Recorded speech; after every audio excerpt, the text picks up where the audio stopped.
Okay, basically, the risks involved in setting up a colony on the moon are pretty wide, and the efforts to try and learn from all of the situations that we run into are really kind of pivotal on experiencing and then recording the experiences that we have.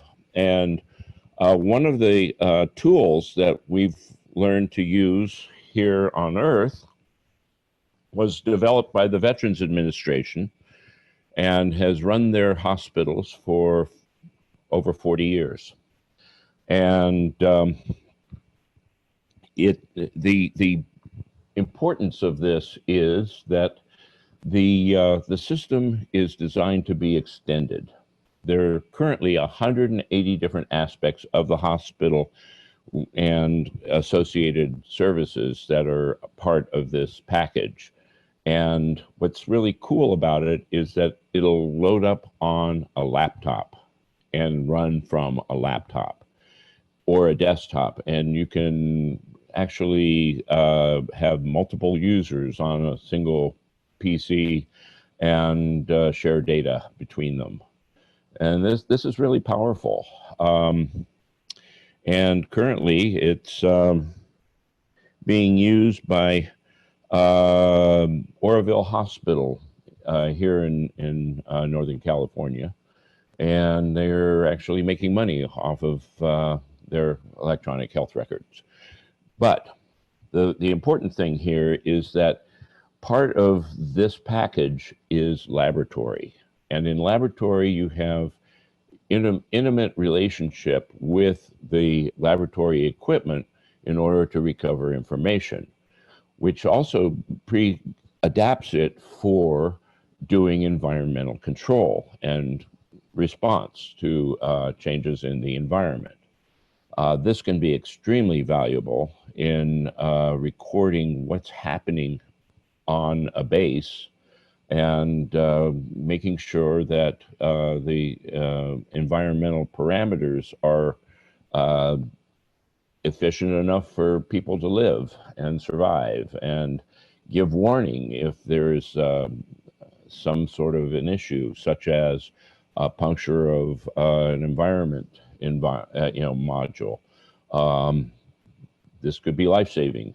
And some of the issues that we have are that this is a tool for helping us to extend the understanding of the problems that we're encountering on the moon, and the value of actually being there and being able to solve problems. And the problems are manifest. We have an environment on the moon that has no atmosphere, and actually a moon without an atmosphere is actually more valuable than one with an atmosphere. This allows us to launch from the surface with a magnetic catapult called a mass driver or a rail gun.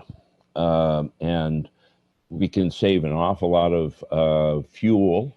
I noticed there was an awful lot of discussion about fuels, but a lot of it is not needed, especially for things such as taking ore. They were talking about heating up ore. Well, number one, you never have a cloudy day on the moon. Solar furnaces are certainly possible, and if that's not hot enough, then we can launch ore into cometary orbits of the sun, into the heliosphere, whip it around the sun and bring it back to us, or intercept it on its way back and siphon off the molten product and make useful products out of it, like wire and sheets and eyebar and all kinds of things. we have a great many areas that we can expand into, such as how about agriculture? Doing agriculture on the moon would save an incredible amount of weight having to be lifted off the Earth, and actually, that's not a bad thing. It's actually a very good thing because we would be able to produce crops on the moon and probably in excess of what our needs are, and use them to facilitate the famines that occur on the Earth. With lifting body reentry vehicles, we can land these reentry vehicles onto any half kilometer on the surface of the Earth, and the product would be intact. I know they were talking about crashing, product into the desert and trying to recover it. That seems like an awful waste. But these devices these reentry devices can be one way, and when they hit the ground, they can be dismantled and used for housing and warehousing.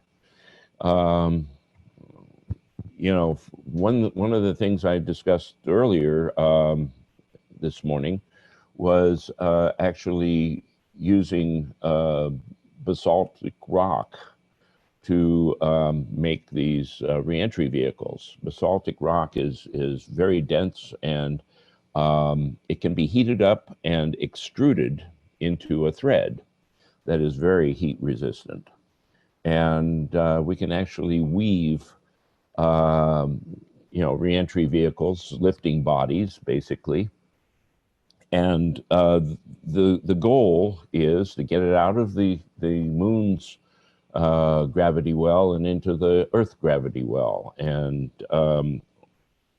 you can actually fly lifting bodies to a location, and it doesn't take much to land them. Especially in that these are one use only, so you can belly them in on a beach or in a desert, any place that is uninhabited. And part of the solution there is to slow it down, or to at least make sure that its attitude is acceptable for penetrating into the atmosphere rather than just skipping off of it. And one way of doing that is to provide a streamer, maybe half a mile long, that's trailing behind the lifting body to help it grab atmosphere and slow down. And once the lifting body is bit into enough atmosphere, the streamer can be ejected, and the package continue to fall. And then comes the next means of slowing it down, is basically a steam kettle, having a belly plate, a reentry plate that contains ice, and the vents are in the direction of flight. So it does slow it down as you're entering the atmosphere and heating up that ice and turning it into steam. But that's yet another thing. The nice thing about the Vista model, and one of the things that I'm advocating, is creating LOSHA, the Lunar Occupational Safety and Health Administration, which would allow for tracking the health of astronauts and their families that are up there, and finding out what changes are happening in their health, and making adjustments to improve their health, as well as learning more about how humans can interact and succeed. Uh, the moon is a great testing ground for an environment on Mars. And one of the neat things about having industry on the moon is that we can basically start sending materials to the moon, not to the moon, to Mars, in expectation that the astronauts will be there. And all they have to do is show up with a screwdriver, and the IKEA is open, and they can start assembling prefab units in order to have a shelter and set up their labs. So this would mean that less need. Okay, feel free to ask questions. Yes, please do. So go ahead, Chris. I'm just trying to queue those up for you when we get to the end. Please do. Yeah, no problem. I'll be happy to. I've got the chat open here. Include IKEA parts, yes. But this is the thing: is that dumping people onto Mars with what little we know about it is really dangerous, and it's going to be the sort of thing where, oh gosh, that group didn't make it, let's send another group. Let's make it possible for them to really survive. We can send resources and food and an awful lot of the support mechanisms to allow them to actually make a go of surviving on the planet. I know Elon Musk really wants to go and wants to do it up big, but the likelihood of survival without having the moon in the loop is very unlikely that it will be successful. And so what we're talking about is having something that allows us to learn from our mistakes, and we make little mistakes on the moon and learn a great deal from those mistakes. And hopefully this is also the reason why we really need people up there in order to science the hell out of the problems. And you can do an awful lot with robots. There's no question about it. But in a previous talk, there's a lag, and it can be a couple of seconds, and it only takes a second to roll off a cliff, and oops, too far. And if you're familiar with the concept of fly-by-wire, I used to work for Singer Link. We did aircraft simulators, and I worked on the F-16 as well as the space shuttle. And one of the things about the F-16 was that it's only really flying about 40% of the actual capability of the airframe. And that's because you've got a human in the cockpit. It doesn't take much for a pilot to make a mistake and end up killing himself. And this is why fly-by-wire doesn't, the controls that you're manipulating go through a computer, and it decides whether, oh, that move is going to kill you. It won't respond to that command. And we can take about 10 Gs face on, but we can only take about a G and a half laterally. And you can kill somebody very easily by just doing the wrong thing. We had the same thing with the Space Shuttle simulator. The simulator was able to simulate launch, and there was a lot of things that mix master could do that would really shake up a person, but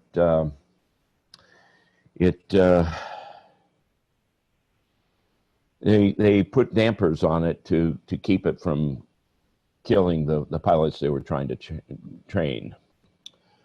But that was back in Houston, back in the 80s.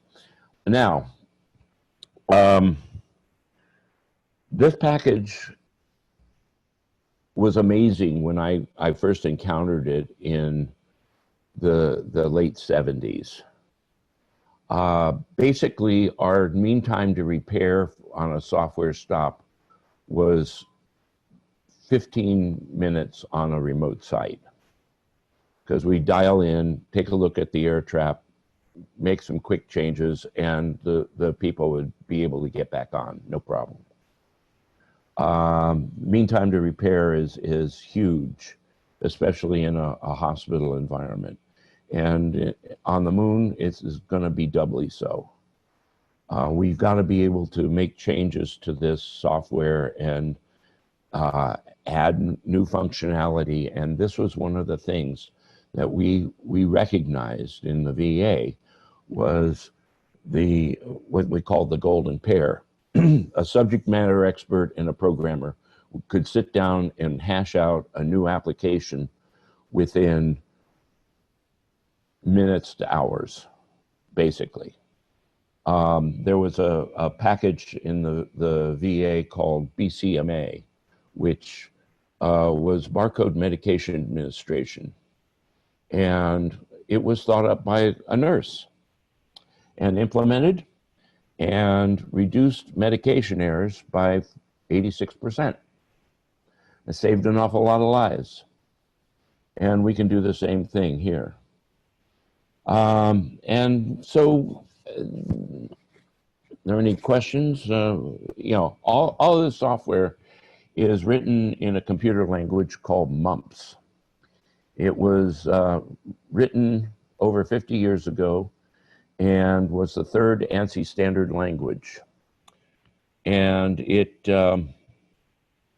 is an amazing package in that it makes no difference between data and code. You can actually store code in generate code and store it in a database, pull it out and execute it at runtime. And it makes for a very flexible system. Yes, here we go. Getting people living on the moon with free time on their hands, yes, will lead to what might be called low-tech recreational engineering. Yes, this would be perfect for that. Lunar environment. And this is one of the things, is that your production environment doesn't necessarily have to be the one that people do experiments on.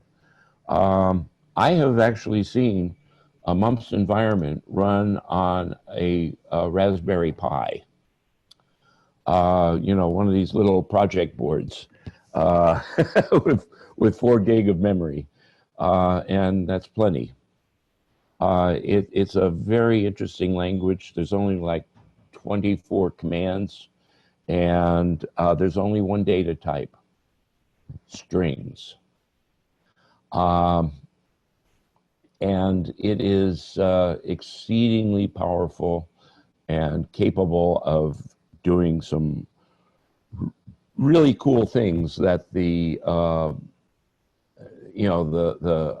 Hadoop and some of the other languages, MongoDB and all that, are still trying to learn. We've been doing it for years, for actually decades. Man,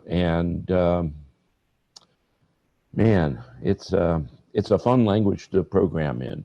I wrote a Sudoku solver in MUMPS, 1 page of code, and actually 2 pages, because I broke it up into 2 routines, but that's okay. Now, if you go to our website, worldvista.org.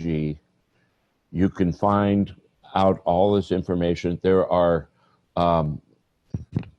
foreign countries that are using this product produced by the VA and built by the Veterans Administration. It's some of the best tax money the country has ever spent, because it ran the Army, Navy, and Air Force hospitals around the world. It also ran the Indian Health Service hospitals across the country. It has also run the National Health Service of Jordan. It's running in Iraq. It is also running in 19 hospitals in India. So it's going to be around for a while. And what's really cool, it's not just 7-bit ASCII. You can also do UTF-8, which is the Linux version of ISO 10646, a proposal by the Chinese to circumvent the Unicode.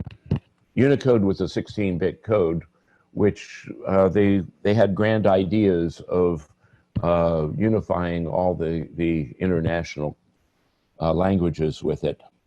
Unfortunately, there is the CJK, the Chinese, Japanese, and Korean character sets.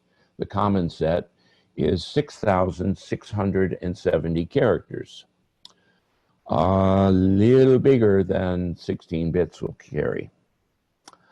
And so the UTF-8 actually has encoded the CJK as well as the Farsi and almost all of the other character sets. In fact, I think there's even Klingon, oddly enough, and lots of room for more character sets. But it's a sort of thing that can really be the glue that holds together large communities of foreign actors who are working all in the same arena. Chris, I just wanted to remind everyone it's 2:30 now, so the next sessions are starting. We can keep going here. Are there any other questions that anyone has? I don't see any yet in the chat. How would this system be used with machine learning, and especially applied to closed life support systems? Well, one thing, like I said, it interfaces nicely with lab equipment, but also it should interface very nicely with life shirts, as well as if we can get the Fitbit stuff to be more open source. There's no reason why we couldn't interface with that too. So yeah, it's very possible. But again, one of the big problems is proprietary software. This is all open source. You can download it this afternoon and bring it up on an old PC in very little time. I think we have Docker versions, as well as, you can beginning from scratch, or we have configurations already prepared. It's fun to play with. That, and there's a new version, pardon me, called Yada. Yada is a magnitude of larger than Terra. It's actually a couple of magnitudes higher than Terra. I think Femto is next, and then Yada, but something like that.